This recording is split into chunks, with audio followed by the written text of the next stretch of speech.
the title for our service this morning was A Christmas Puzzle, and that's what we're going to be thinking about now. And here's my puzzle grid. You've probably worked out already, it spells the word Christmas. Now, the reason I've stood off to one side is because for the people on Zoom and maybe watching on YouTube, their grid is over here. But if you're in the church, it's up above me. Yeah, so each of these letters is going to remind us about something in the Christmas story, this true story of what happened 2,000 years ago. Okay, so I've got the order that I want to ask you about the letters, and you're going to figure out what those letters mean. So you thought you were on your school holidays, but I'm going to make you do a little bit of work. I'm going to test you to see how well you know the story of Christmas. So the letter A, what part of the story would the letter A remind you of? Any ideas? What do we think? I'll give you a hint. Well done. Yeah, angels, exactly. Angels. So there we have a little picture of some angels on the screen for you. So that's how the story begins in our Bibles. We have the angel appearing to Mary, we have the angel appearing to Joseph. And well, the angel came to Mary and told her that even though she didn't have a husband yet, she was going to have a baby. And this baby would be the Son of God. Okay, now that was a surprise to Mary, as you can imagine. And well, her response was really that she was just so blessed, and so she was so thankful to God to be used by him in this special way. Now, she was anxious as well. I mean, what was she going to say to Joseph? She had this baby and they weren't even married yet. And well, Joseph was a good man, and it was his plan when he discovered what had happened. His plan was to not marry Mary. They were engaged to be married, but when he discovered that she was going to have a baby, he decided that they wouldn't get married. But an angel appeared to him as well and said, "Don't worry, Joseph. The baby that Mary has is from God, and so you can marry Mary." And so that's what Joseph agreed to do. And the angel also told Joseph that when this baby's born, you must call him Jesus, because he will save people from their sins. Okay, so we know that they end up in Bethlehem, but can you remember how they got there or why they went there? Why did they have to go to Bethlehem? There was something being done. Starting with the letter C. I didn't tell you what the letter was. Pardon? The census. Yeah, exactly. Is that what you were going to say? The census? No? Okay, well, it was the census was the reason. Now that was a bit like a list. They wanted the rulers at that time, the Roman rulers, wanted to know how many people there were in the Roman Empire and where they were all from. And so the plan was that there would be a census, and that's like a list counting all the people and where they were from. So that's the reason why they had to go to Bethlehem, because that's where Joseph's family were from. And so they had to travel back to make that journey. Even though Mary was pregnant and had this baby on the way, they still made that journey to Bethlehem. Now, when they got there, they were hoping to find something starting with the letter I. What part of the story would the letter I maybe remind us of? Somewhere they hoped to stay. In the inn, exactly, yeah. Yeah, they wanted to stay in the inn. But there was no, letter R, no room. So there we go. We've got the inn, we've got no room, no vacancies. There was no space for them. Now, that was the plan. But when they got to Bethlehem, there was no room for them. And now there probably weren't inns or hotels like as we would know them.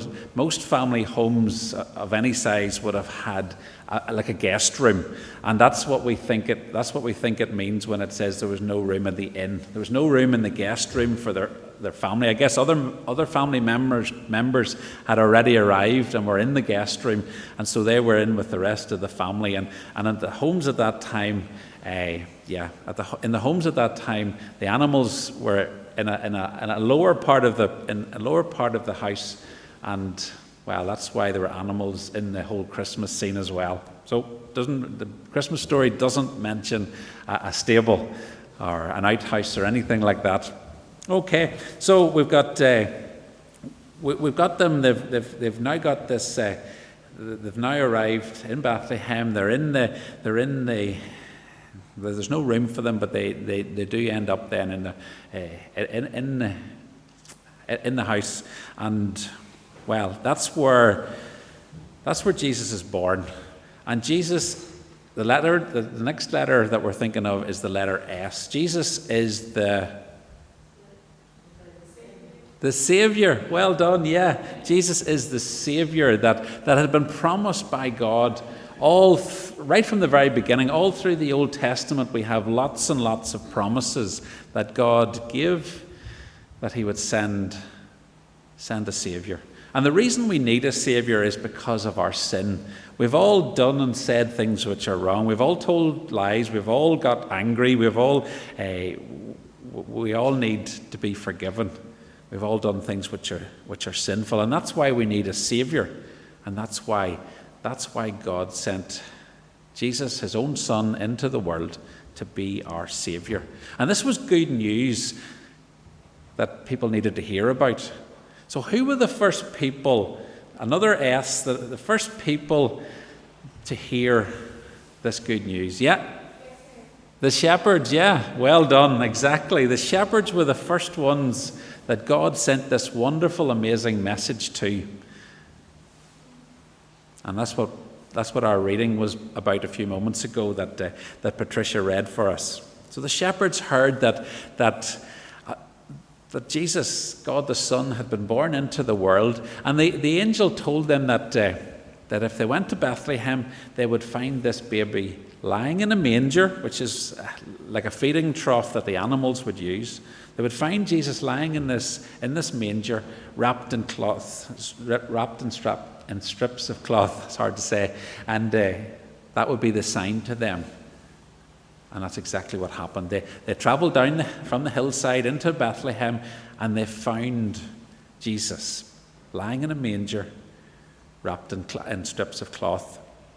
Just like the angel had said, just like the angel had promised. But the shepherds weren't the only people who went to see Jesus. Who else? We're thinking about the letter M now. Well done, the Magi. I thought I was going to have to give you another clue.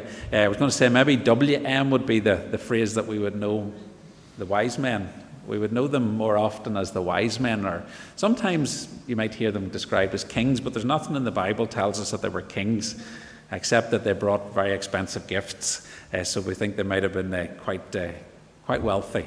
But they came, these Magi, these wise men, they came to worship Jesus. Now, by the time they arrived, the star appeared when Jesus was born, but by the time they made their journey away from distant lands, they travelled, and by the time they got there, Jesus would have been maybe as much as 2 years old. We don't know that for sure, but we think that's quite possibly the case. But whenever they knew that this baby, they knew that this child was going to be the king of the Jews, and so when they arrived in Jerusalem, they went to the palace, because that's normally where you expect to find the king, isn't it? But there was a different king that they met there, starting with the letter H. What was the name of the king? Yeah. King Herod. Well done. Yeah, it was King Herod was the one. There we have him right up at the very top, or if you're on the screen, it's about here. Yeah, we have Herod the king. Now,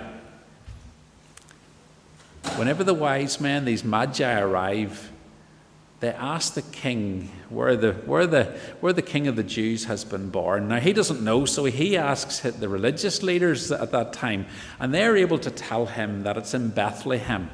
That's what the promises all through the Bible have said, that it would be in Bethlehem, in the town of David, that this king would be born. And so Herod's able to pass on that information to the Magi, and he sends them off to Bethlehem, saying to them, when you find the king, come back and tell me, and I want to worship him too. But he was lying. His plan was very different. He didn't want to worship this king. He wanted to get rid of him. He wanted to kill this king because, well, he felt threatened.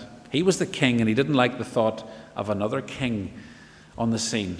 And so his plan was to get rid of Jesus, so there'd be no king challenging him as ruler.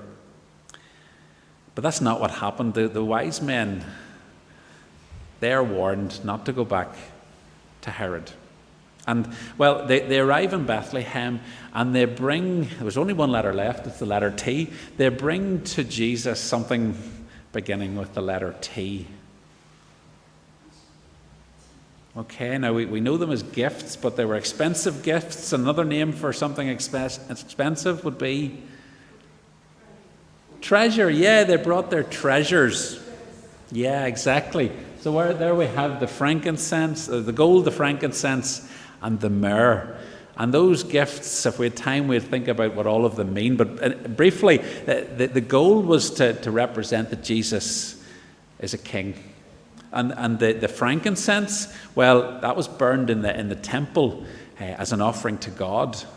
And so that was to signify or to represent that Jesus is God. Yes, he's born into the world as a human, but not only was he human, but also at the same time, he's God. And then last of all, the myrrh. That was what was used to put on bodies after they died. So it was an odd gift to give to a young child, but it represented the fact that Jesus would die, and that would be something very important, something very significant. So these wise men, they brought these gifts. And then they returned to their own country. They didn't go back to Herod to tell him where Jesus was.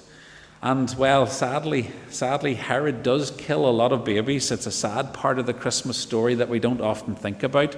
But Jesus escapes because the angel appears to Joseph in a dream, telling him to go to Egypt, to escape to Egypt, to bring Mary and to bring Jesus with them. And the three of them, they went to Egypt, and they stayed there until it was safe to return to the land of Israel. But they didn't go back to Judea. They went back to Nazareth, further north in the country. And well, the story doesn't end there, because the story continues in the Gospels. We hear about how Jesus, he grew up and he became a man, and that's when some of these signs that we hear about in the Christmas story, that's when they come true, because Jesus did become the Saviour. Because when he was about 30, maybe 33 years old, he died on the cross. That was the reason that Jesus came, to die for our sin, so that we can be forgiven, so that he can be the Saviour. The name Jesus means God saves. And it's through Jesus, through him dying for us, that God saves. That's how Jesus can be our Saviour. And so we want to be like those shepherds. We want to be like the wise men, the Magi. We want to be those who welcome Jesus, who worship him. Not like Herod and others who rejected Jesus and wanted to get rid of him. No, we want to be like those shepherds. We want to rush down to Bethlehem to see the baby, to see Jesus come into the world. That's what we're doing each year at Christmas time. We're celebrating the birth of our Saviour, and that's what we're doing again this year. And so make sure that even though today is full of food and presents and Christmas movies and all kinds of other things, make sure you take time just to give thanks to God for sending Jesus into this world to be our Saviour. That's the best gift that any of us will ever receive. Better than any gadgets or any devices, or better than diamond rings or anything. To have Jesus as Saviour is the most important thing of all.